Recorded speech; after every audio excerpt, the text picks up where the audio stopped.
Interesting to see how many people show up when we aren't playing games versus when we are playing games. There's a distinct difference. Just by being boring. I think what I'm really seeing as an economist is the value of an education and the value of playing games. I think we're vastly undercharging our video games. If people will pay a quarter's worth of tuition to not show up to class when we're not playing a game, could I reasonably make a game and charge $1,000, $2,000 for it? Maybe. That's terrifying. We don't need that kind of monetization. Right. We have that kind of monetization. It's just you buy it after paying for the game. You know what I mean? And then you pay for more monetization. I hate the fact that you're right. All right, so I'm going to be getting a study guide to people this Friday for an exam a week from this Friday. I think is the plan that we agreed on. We have another 3 chapters of the book, although we're getting pretty close to the end of the book at this point. Any thoughts now that we're 5 weeks into this? We've gotten through 15 of the chapters. Any thoughts on the book, on Unity, on how things are feeling, just in general? What do we even write for like the last chapter? That's just like a wrap of like, what are we supposed to write about for us? Like, yeah, I said. I'll leave that up to you. And there's some good joke paper. Or get some. Have some fun with that. Okay, I'll mention that I learned a new word in it. There we go.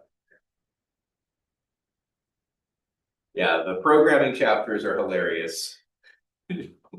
Yeah, we took 210. Yeah. I like this comment about the he has a little parenthetical comment in there about like whether people indent on the next line or the first line. Yeah. And he made a snide remark about how it's like it's a very important issue and I enjoyed that part. All right, last we were here, we were talking about possibility space, kind of the entire option space for a game. We had the example of Magic the Gathering, and we looked at some assumptions for turning that possibility space into something that we could actually make claims about or visualize. So rather than looking at every card in every possible deck, in every possible order, with any number of players in the game, with any particular board state, with any subset of what's in the deck available in your hand, with any land pool and combination available, with any amount of hidden information, it expands exponentially at a rate that we very quickly cannot possibly have anything to say about. So we'll make some assumptions, reduce the size of that space so that we can start to make some claims that are based on real questions. So something like, what are the possible states of the game at the start of turn 3 on player 1's turn?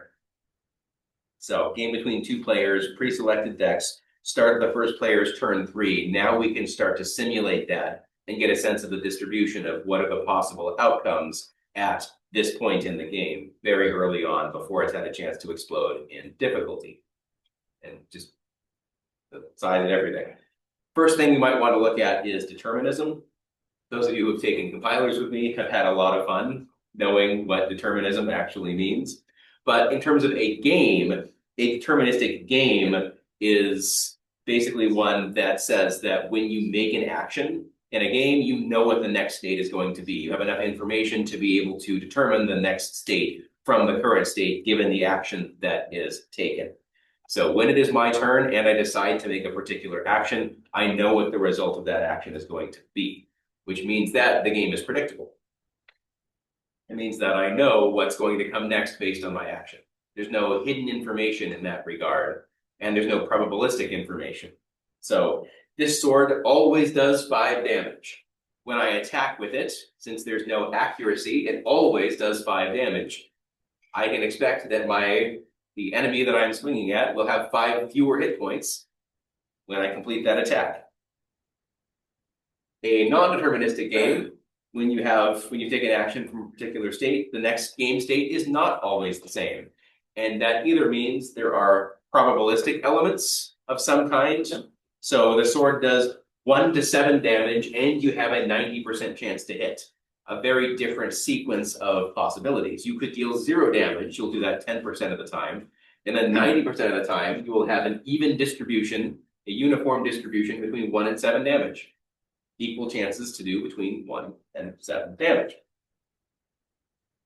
And if you are targeting a deterministic element or a non-deterministic element, you might want to change exactly how you are balancing that concept. You can always change between them, of course. You can turn a deterministic outcome into a non-deterministic outcome or vice versa. Let's analyze a few possible game mechanics and figure out if they are deterministic or not. How about rock, paper, scissors? Is that deterministic or non-deterministic? How so? Because if one person chooses this, say, paper and another chooses rock, paper always wins. Yeah, so if we have the knowledge of who selected what, if I'm in the process of deciding, should I pick scissors or paper or rock, then it becomes non-deterministic because the result of your selection isn't known to you until the other player has also selected. So depending on where we're taking that snapshot from the game, the rules state that once both players have selected, the outcome is guaranteed. There's no dice roll in the outcome. But as you are selecting, you don't know based on your selection what the outcome will be. Let's analyze it with respect to snakes and ladders. So snakes and ladders, deterministic or non-deterministic? The second you roll the dice, it's deterministic because the outcome will be the same, but the dice roll, the chance you beginning your turn, Yeah, not deterministic because you're still relying on the that action that you chance. take is to roll the die. Yeah, We don't know the outcome of the die roll when we make the action choice, even though there's no choice to roll the die. So we don't know where your piece is going to end up at the end of your turn. That said, once the die is rolled, there's no further probabilistic element. It could be if there was a split in some way that you could flip a coin. If it lands heads, you take a ladder, tails, you take a snake. Then you would have a probabilistic element after the dice roll and the value of what you would move.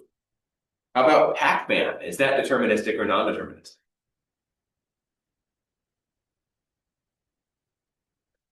I really want to say deterministic. You have to be. I think it depends on the how the ghost AI operates. Like if you treat that as genuinely random. Oh wait, no, sorry, can I interject real quick? Sure, I was gonna say the deterministic was like, isn't there like a random chance for the ghost AI to basically shut off and just run away for some reason? So it's like technically it's non-deterministic, right? Yeah, if you can't place, you know where your piece is going to be, but in the current move, you have a sense of direction that each of the opponents are moving in. They could continue to move in that direction. They could switch it up. Yeah. technically, one of the ghosts will track where you currently are, and one of the ghosts will attempt to cut you off. So two of the ghosts you can like deterministically attempt to know where they're going to be in their actions. One of them is just purely random, which doesn't fit with deterministic logic. So you can't really plan for that. And I can't remember what the third one does. But in that case, like there is a sense of like setting yourself up deterministically to attempt to try to get a better situation. Yeah, it's not always deterministic or non-deterministic. When you take a particular snapshot, when there's someone's decision, part of it could be, do you understand the enemy AI? If you don't understand the enemy AI, something that is deterministic might seem non-deterministic. So you can even design something deterministically that looks non-deterministic from the player's position or the player's perspective, which is kind of cool. So determinism is one way to affect the possibility space. You can take a decision that would otherwise be deterministic and maybe non-deterministic. You can use transitivity. Back to discrete. What do we remember about transitivity? Something like if A is better than B and B is better than C, then A is better than C. We can show that transitively.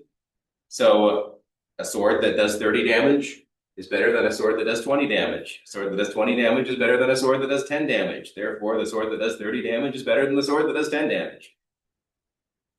But a lot of interesting game ideas don't fold within transitivity. So something like a thunder spell crits a water enemy, a water spell crits a fire enemy, and a thunder spell does not crit a fire enemy. We have an intransitive relationship between that. In fact, you might even complete the cycle in some capacity, that there's a cycle of crits as a way of keeping balance. So transitivity is one way that you can build balance into a system or imbalance into a system. It doesn't affect the size of the possibility space, but it certainly affects the clarity of the possibility space. Whenever you make a decision that leads to transitivity, then the player can make that transitive connection. Something like, oh, the damage on my sword, as that gets higher, I do better. If it's a transitive relationship, then your player doesn't need to make quite as many logical leaps. They start to recognize patterns, and the transitivity can be the pattern that they recognize. And that can really help making your game more accessible, especially to a younger audience, to an audience that doesn't want to think as much, or you want to remove complexity from your game. Add transitive relationships within your game objects, and players will start to be able to see and understand those patterns without having to make decisions. That said, if you make too much transitive, then it can take out the fun of the decisions or the choice. If you have 10 swords and they all have transitive power, so your sword is always just getting stronger throughout the game, it's boring. There's not really a choice involved in which object to use. It's the object that deals the most damage. If you have 10 swords with intransitive power, that means that there's nothing that states that one element of that sword determines whether one is better than the other. There's kind of a cycle of, I want to use this sword in this area because there are lots of water enemies. I want to use this sword in this area because it does area of effect. I want to use this sword. There are non-transitive relationships between these ideas. If it's balanced between that, then there's no obvious choice as to which one is best. So you can remove some transitivity, and then it's on your player to decide which to use and why. And that creates more interesting decisions. How much information do you give your player? So if a player has perfect or complete information, then every player currently playing the game knows every element of the game state all the time. This would be like, I don't know, give me an example. What's an example of a game that has perfect or complete information? Chess. Chess, great example, one I was going to use. There's no hidden information at all in chess. You know right where your opponent's pieces are. You know what your opponent's pieces can do. You know the options, the full suite of options that your player will have on their next turn, given whatever it is that you do. So you can start to see into the future a little bit with regards to what you think your opponent will do. That can be very interesting. This allows for a lot of planning, but it's planning that is equivalent across the board because any information that you have, they also have. Very interesting in a competitive environment. We can break further incomplete information down into more steps. Privileged information is part of the game state known only to a subset of the players. This means that if you have done something, then you have access to that information. So this would be something like, I've played a card in Magic the Gathering that lets me look at the top card of my library.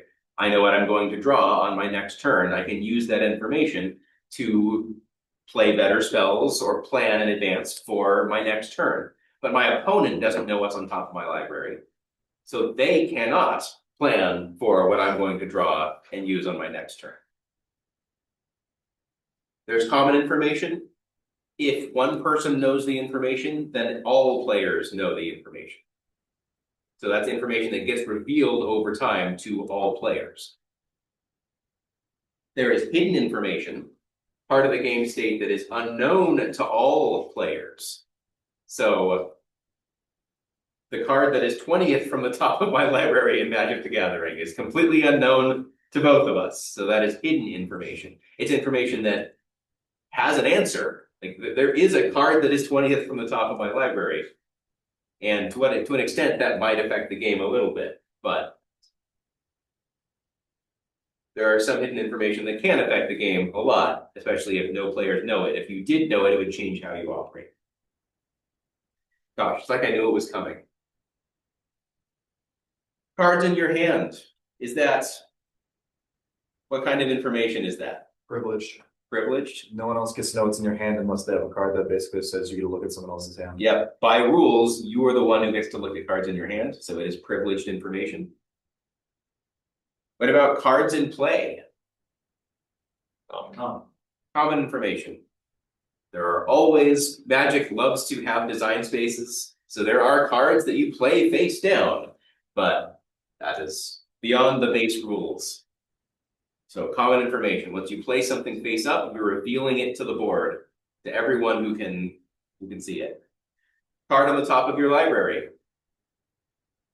Hidden information, unless you have, again, something that can look at that. How about which cards are in your opponent's deck?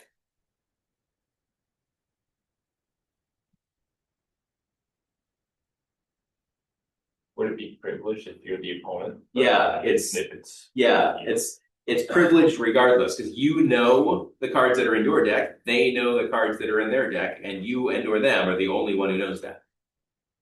Until it becomes more common information as you start playing with the deck and you start seeing the cards that are in their deck. Until, of course, then they go grab their sideboard and you don't know what's in their sideboard for the next game. Lots of game mechanics use costs to revealing hidden information, and that can be a very fun way of doing something like that. So you have a skill in a video game that requires you to be level 8 and have a skill point assigned to a level 4 skill that is a prerequisite to it. You might assign the point to the level 4 skill just to reveal what the level 8 skill is, even if you don't plan to use the level 4 skill. So there is an associated cost to revealing hidden information, like spending one of your skill points to do so. And that either makes it privileged or complete, depending on how you design around that. Yeah. So would you say that players that play video games like professionally are really good at like privileged information? Yes. That's true of just about any game player in general. If you are going to be good at it, you have to be very good at knowing information yourself, holding that information back, making it ambiguous. A player who is good at Magic the Gathering does not unnecessarily tap their lands, and in fact might not play a spell they could otherwise play, just so that they can hold up the psychological influence on the other player that there might be something that I can do on your turn that will do the cost-benefit analysis to determine whether holding that information as ambiguous from their perspective will cause them to misplay more than otherwise. It's like bluffing in poker. Again, this is why I love this card game so much, is there are so many psychological possibilities within this that an intelligent opponent will pick up on, and you can use that to your own advantage, which most games don't otherwise have. Very fun. What else can we do? Any other questions or comments? Been good so far? Makes me think of a game that had where Yep. you didn't know what half of the things did, so you had to use an identify scroll. So I Yeah. said, you put an amulet on and it would choke you and you could take it off. Yeah. I mean, it makes for an interesting decision, right? If you only have a limited amount of ability to reveal what items do, you have to really consider, is it worth it to use it? Is it worth it to gamble? Right. It makes what would otherwise be a not remotely interesting decision, turns that into a very interesting decision. Just because of the information hiding component of it.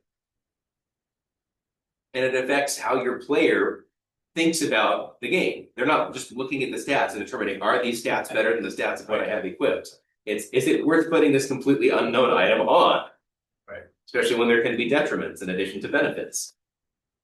Fun. A symmetric game is one in which all players start at the same state, play by the same rules, and have the same goal with regards to winning the game or the game terminating. So you can absolutely design a symmetric game, or you can design an asymmetric game. Players with different starting states, different rules, different goals. Even a single player game, the AI of a single player game has a very different goal than the player. So this applies to all games. Some examples. How would you create a symmetric design for a two-player PvP level in a first-person shooter? Everyone has to have like the same weapon, the same movement, Okay. armor. Okay, so the players, as they begin the level, have exactly the same stats and exactly the same starting weapon. So you as a designer are responsible for layout. What does the layout look like in order to keep where are players spawning, and what does the level layout look like to make sure that their starting positions are symmetric? How do you place game objects such as guns that aren't their starting gun in the level layout in a way that is symmetric? It makes me think of the Halo multiplayer maps. Yeah. They're really well designed. Yeah. A lot of times power weapons would be like in the center, so you would, Mhm. if players were rushing for it, you reach it at the same time and fight over it. Or you'd have two instances of a power weapon closer to the player bases, so like each team gets one. Right. Yeah, so a lot of what looks like visual symmetry can also be useful in maps. But if you're playing in a map that is completely symmetric, is it as interesting to play in? If it's one big rectangle. It has to be clear, like you were saying with Halo. Like Halo Yeah. was like really good at that because it was cleverly designed to where it didn't look symmetric, but it kind of was. In Yeah. the sense that the paths were all Yeah, kind of similar. Yeah. Lengths.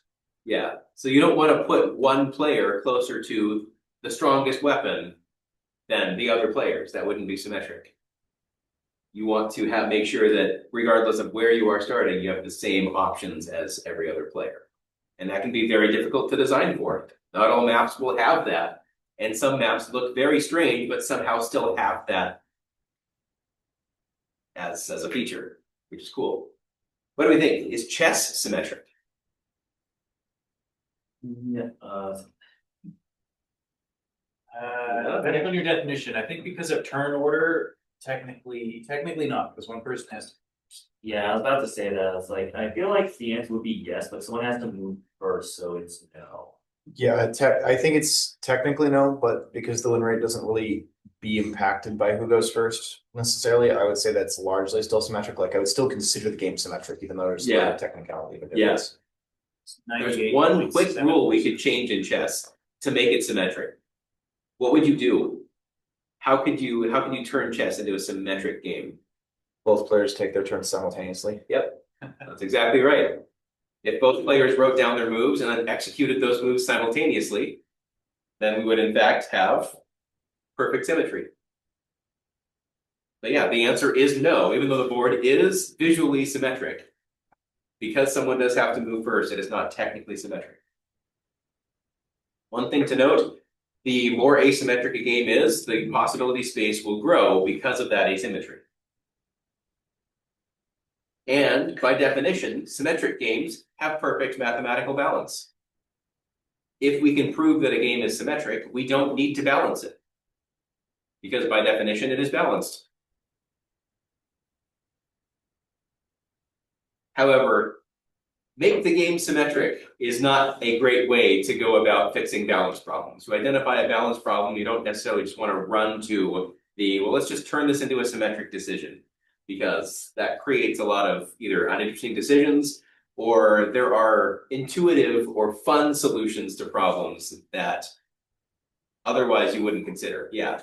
Like going out the Halo, turning it like the battle royale games where it seems like you have the choice of going wherever you want to go in the map, but everyone starts in the same state, plays by the same role, and has the same goal.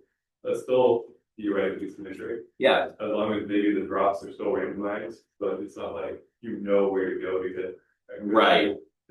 Yeah, that makes a lot of sense. You can have, as long as a random algorithm is fair to either player or to either side, if it's PvP, team versus team, etc., then yeah, randomization can create temporary imbalance that there's no way to prepare for and exploit. Very few games are fully symmetric or asymmetric. It has to be a very simple game to be completely one way or the other, or a very strange Like root, for instance, is pretty fully asymmetric.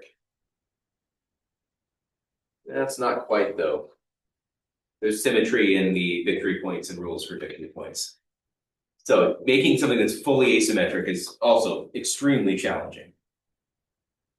But yeah, even individual mechanics in games it's tough to do. But knowing the difference between symmetry and asymmetry can help you to design something interesting. Feedback loops, very important as well. Game actions that affect future game actions. We talked about positive feedback loops already, something that is amplifying its own effect. We talked about it with regards to win rates, but something that amplifies its own effect has an exponential effect on the future. An example of this, in terms of win rates, giving the winning player an advantage so that the game ends. We talked about negative feedback loops. It doesn't just have to be winning in this case, though. It can be resource gathering. Incrementals have positive feedback loops, and that you acquire more resource, you can spend that resource to increase the rate at which you acquire resource. That is a positive feedback loop. Other examples of non-victory related feedback loops in games.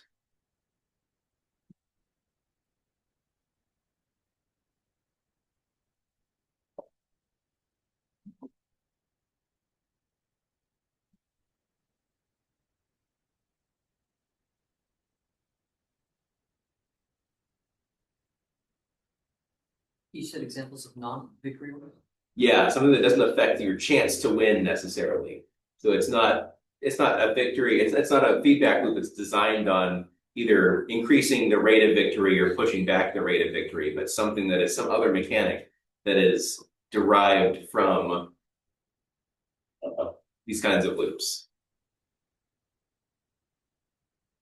It could be like a reward, Yeah. How, in what sense? like an RPG, I guess. Okay. So you get a reward, and that reward helps you to acquire future rewards. Yeah, maybe you get a drop, an item that increases the rate of item acquisition. That's a positive feedback loop. Yeah. Maybe like the mana or magic system in an RPG game where like you're always using it, things that are trying to flow back up. It's kind of like the equilibrium. Okay. Yeah, using mana to get something. The Yeah. only thing that goes through my mind is like the Call of Duty kill streak counts, where you get like 5 kills in a row, and then now you just got like a massive nuke that you can then just take out like another 20 people. Just keep snowballing in the same thing where it's Yeah. yeah. Yeah, sure. So kill streaks are an example of a positive feedback loop. The more of something you get, the more extra ability you get from that. And it's not necessarily designed about winning the game, but it's designed to keep you engaged in the thrall. So that's like the feeling of battle. You read about someone who feels in the heat of battle. It makes you feel like you're in the heat of battle because it doesn't matter how close you are to death. You need another kill for that kill streak. For the tantrum spiral and wolf or discount? Yeah, I think so. So yeah, lots of good ideas.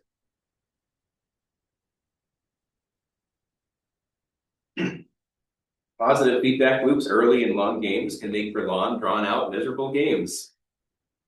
This makes sense, especially when victory is, we talked about this already, but when you feel like the game is over very early on, that's not good.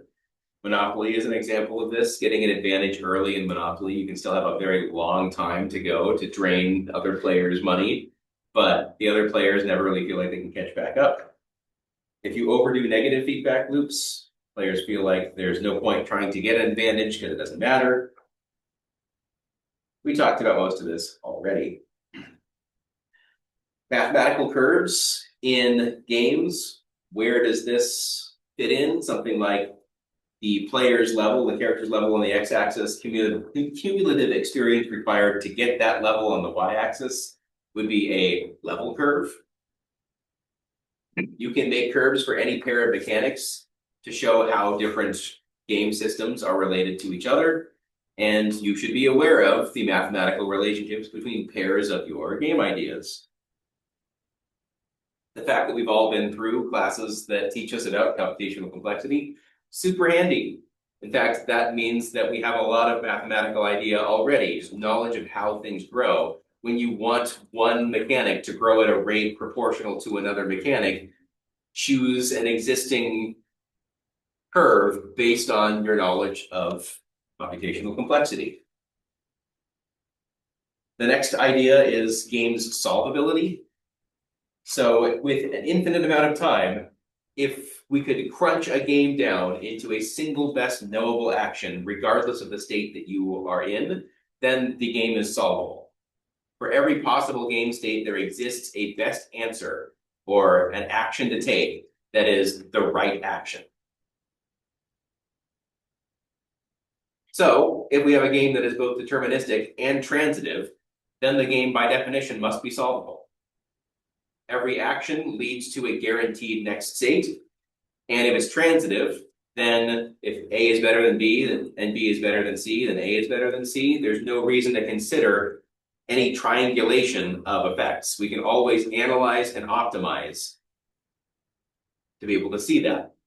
We can always play out the game in the future because it's deterministic. There's nothing probabilistic about it. There's no choice to make. There's always a right answer.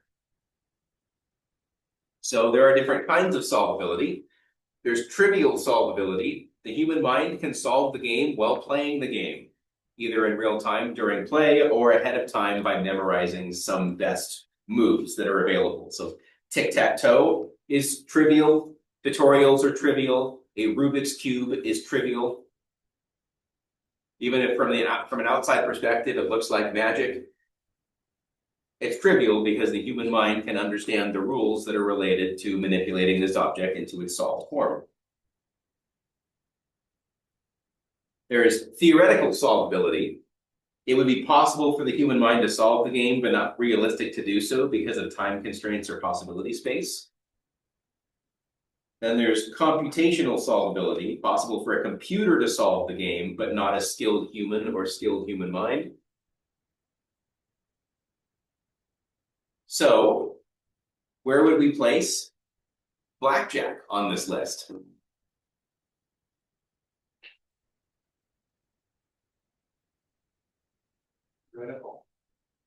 Theoretical? I like that placement a lot. It's kind of with a large enough sample size, we can build a model that really shows us that when we are playing blackjack, we can easily track that information and we basically have it solved. The human mind can figure out an algorithm to play blackjack optimally. You get kicked out of the casino. Well, as long as you're not using further information. The house sets it so that even with perfect play, assuming that you're not counting cards, assuming perfect play, you will still end up losing money in the long run. So they're perfectly happy to take you as long as you're playing optimally. But it's as soon as you're playing outside of the rules, they will kick you out.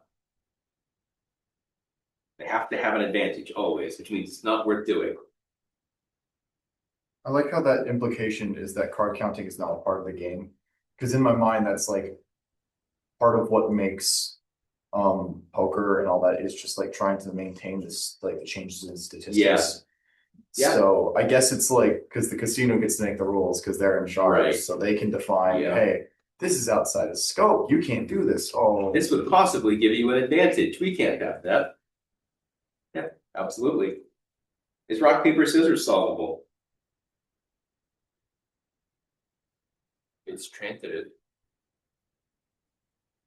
Is it transitive? Well, if rock. If rock is better than scissors and scissors is better than paper, is rock better than paper? Oh, I did that wrong. Yeah, no. Yeah, it's not Definitely transitive. not.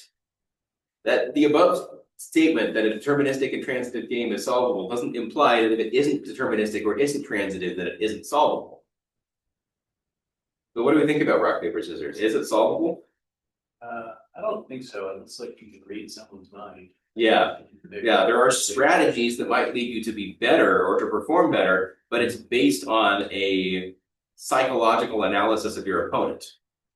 I do know that there are people who play rock, paper, scissors competitively, and because you can react to like what people's hand signals are, you can increase your chances of winning just by reaction times, and then not only just the psychological aspect, but also just like aspects that you can have before the game's finished. Yeah, My go-to way to play rock, paper, scissors is it's very uncommon for people to play the same object twice. I forget if I've mentioned that in here. But I always go for whatever the opponent just played. What does that beat? Because that's what they would have to play in order to beat it. So it'll either tie or allow for me a victory unless they play the same object twice in a row, which just goes at the human need to switch up what they are doing and not to. If we look at the random, if you randomly selected rock, paper, or scissors every time versus what players actually do, players will play the same thing in a row less frequently, which gives you an advantage when you play rock, paper, scissors with someone. Now that I've said that, I have to change up my strategy because you all know it. As soon as that gets out enough, then the way that I win that starts to not work anymore. So that could be part of the strategy, is you tell us that that was Right. your strategy, but it really wasn't. Yeah, I don't know. that's game theory for you. It's Yeah. fun. I really want to teach a game theory class. If you have an opportunity to look into game theory and that kind of back and forth interests you, then the economic game theory is all for you. Look into it. There are some good books. Yeah, so if an opponent uses anything other than a perfect ratio in the long term, then it's exploitable. I like thinking about this a lot in terms of sports analysis or anything where you are making a selection and the selection dictates how the opponent should respond to you. So something like the run versus pass play in football or the pitch selection of a pitcher in baseball. Whenever you're deciding something that the other team can have an effect on, that back and forth is very interesting because you want to create a ratio that is indistinguishable in the long term. But when you start to have a strength at one thing and a weakness at another, it changes what you want to do. If in football, you have a team that is strong with the run and weak with the pass, then it doesn't make sense to do a 50-50 on that. But you still need to do your weakness at some point to keep the opponent from just knowing what you're going to do at all times and being optimally able to defend against it. So, very similar idea. We can talk about metagames. So, what players do to affect their chances of winning the game outside of the actual play. So, the metagame of reading tells, studying habits of opponents ahead of playing them in poker. In rock, paper, scissors, the idea of using their tells against them, as we just mentioned. In Magic the Gathering, the metagame of constructing your deck, especially considering the kinds of decks that are already out there. If you're going to go to the game store and play a game of Standard, you're going to want to know what decks other people are going to bring within the current metagame so that you can construct a deck to beat those decks. Sports, metagame is when and how to trade, who to draft, how to negotiate salary to maintain the players that you need to maintain or want to maintain, to set expectations for future salary negotiations, any player training that you do in preparation for a game. All of that is a metagame that prepares you for success when you go play the actual game. However, as a designer, we are responsible for the emergent metagame in the game that we design. So we need to balance for the metagame. As an example for this, let's say that we are responsible for a sports league. Do we allow teams to pay anything to anyone at any time, assuming that revenue only comes from ticket sales? What is the potential metagame imbalance in this case?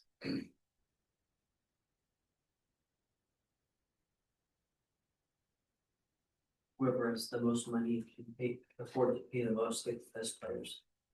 Yeah, so either whoever has, so if you have two stadiums, one of which is in the middle of nowhere and one of which is in the middle of New York City, then we have an imbalance just in terms of who is within reasonable proximity of being able to buy a ticket and see the team play. As well as winning begets more winning. As you win, people will want to come see your team more. The team that's winning will acquire more money from their ticket sales, which then becomes more money they can invest into their players so that they can win more. It's a positive reinforcement. It's a positive feedback loop. So team that wins gets more fan interest, gets more money to spend. They win more, they attract more fans, and eventually this is horribly imbalanced.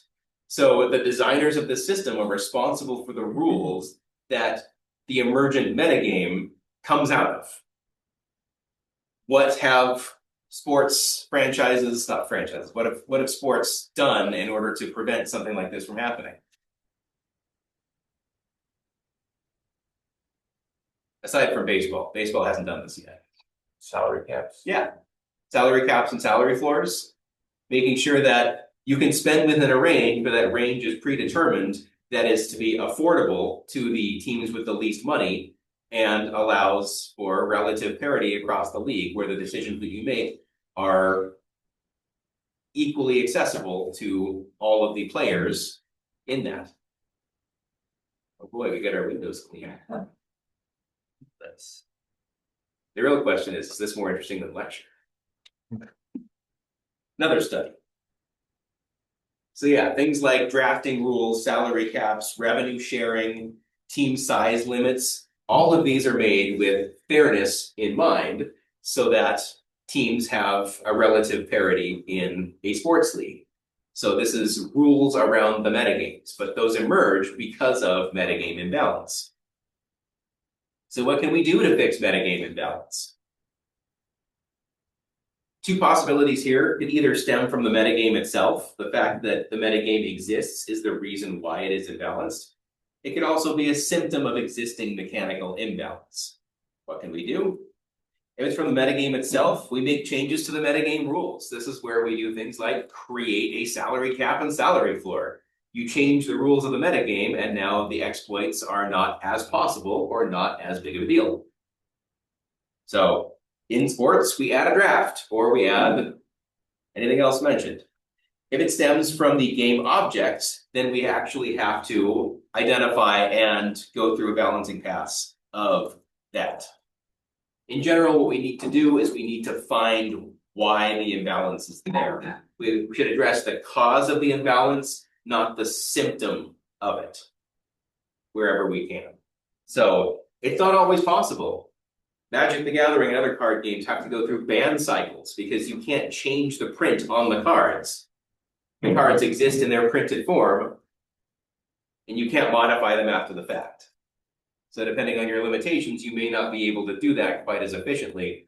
And that then addresses the symptom, not the cause. But the people who are responsible for creating cards will note this and hopefully keep that in mind for future cards that they release. Any questions on any of these concepts, these balance concepts?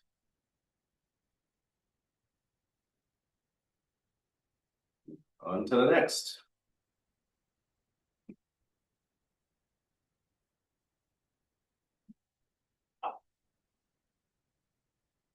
We're going to go into a quick unit on different game systems.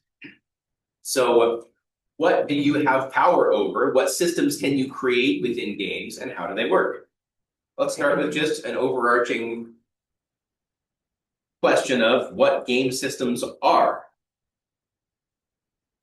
So mechanics and resources understood in isolation from other systems.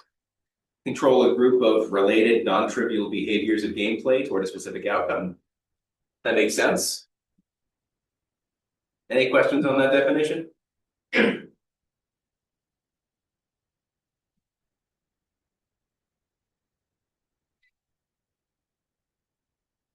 As a designer, we have to balance how these objects and resources flow between the associated systems. Because different game objects will have different value in different systems. So as an example, you reskin Monopoly, none of its systems are changed. On the other hand, if we change the economy in some way, shape, or form, it does change its systems. So this is less about the story and narrative as it is about things like the resource economy. These systems are generally complicated. That's what creates the interesting decisions that we use when we design these games. So things like if we wanted to affect relative damage in an FPS, that's the variable, it's the system that we're going to hone in on. You can change player health values, damage values, how easy it is to restore health and how frequently available that is, how much experience is gained and how frequently, so that you can change how the kind of, you can flatten the level curve over time and ensure that when a player reaches a boss, they don't have quite as much available to them. So all of these change the relative damage in an FPS. A player is a lower level. A player can't heal as much and can't quite play the game as nonchalantly as they otherwise might. So because of this, you can also attach yourself to any of these to solve an imbalance. But they have different effects on the rest of the game systems depending on what you choose to target as a fix for the relative damage value. Think about this for a second. Think of the cascading effects changing any of these variables in an FPS could have on other systems in an FPS. What do we come up with? Change players' health values. What could change about the rest of the game when we're trying to change an imbalance with regards to the current damage that's being dealt in level 3? Maybe if you increase the player health, then a previous like impassable obstacle like lava, right? Yeah. That was passable, so now they can like skip. Sure. Sure, absolutely. If any other object was designed around a health value, especially a non-battle, a non-combat health value, something like lava, I like that a lot as a way of saying, now maybe that other thing that was priorly balanced is now passable, and you created an imbalance later on. What about earlier on in the game? If you've decided that level 3 is too easy, so players should have less health, what happens to things like how easy it is to pass the tutorial? If you're changing things like the default health value, maybe now the tutorial is turning away some players who otherwise would have had a good time with the tutorial. You've made your game less accessible. What about damage values? The game is too easy, so you decide to increase the damage in level 3. But it's using a scale that affects the rest of the game as well.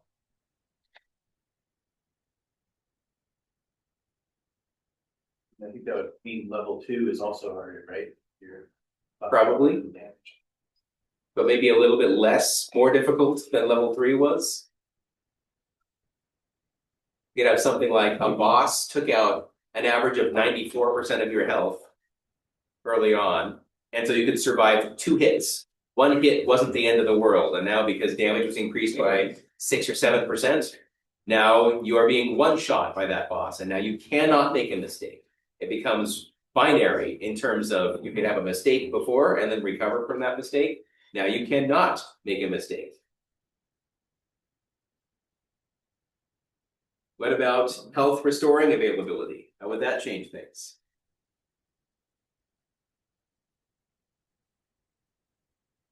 There might be a similar thing where like if you're relying on being able to come back and get a health pack and then go out and explore, Yeah. it's reducing how like experimental you can be with certain parts of it. Yeah. Yeah, it changes the meta of how players are going to approach your level because of the associated availability.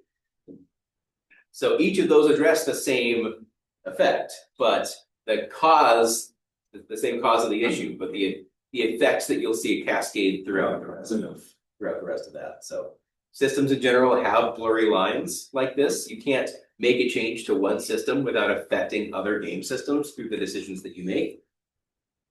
And even as a designer, you might not be fully aware of where the lines are between your systems. Something like player health value. Which systems is that involved in? It's between a lot of systems in a lot of ways that make it very difficult for you to make a targeted fix to a balance issue. Resources that exist in one system may or may not have value or be interesting in another system. And you should not analyze these systems too rigidly, meaning that you shouldn't see these systems as completely separate from each other. See them as the blurry lines that they are, but also the kind of like objects, they can be broken down into further systems and subsystems. So systems can be composed of few resources and mechanics. Other systems can involve everything in the game. So maybe thinking of this in terms of being able to target the smallest subsystem that affects the fewest other things. Maybe that's what you should attach yourself to when you're thinking about balancing a particular game system. And then when an issue arises, where are you attaching your focus and where does that permeate? I always get those mixed up. How does that permeate through the rest of your game based on the decisions that you make? All right, we'll come back to this tomorrow. Good amount to think about from here, but there's lots more to consider as well as we start diving into the actual math behind how we're going to balance these systems. So we're going to move from thinking about these ideas in broad terms to thinking about, all right, here is an issue. How do we go fix that issue? I'll see you tomorrow for that. All right, you still making we just choose an AI security course? Yes. When is that? No, This fall next year. Are there? I bet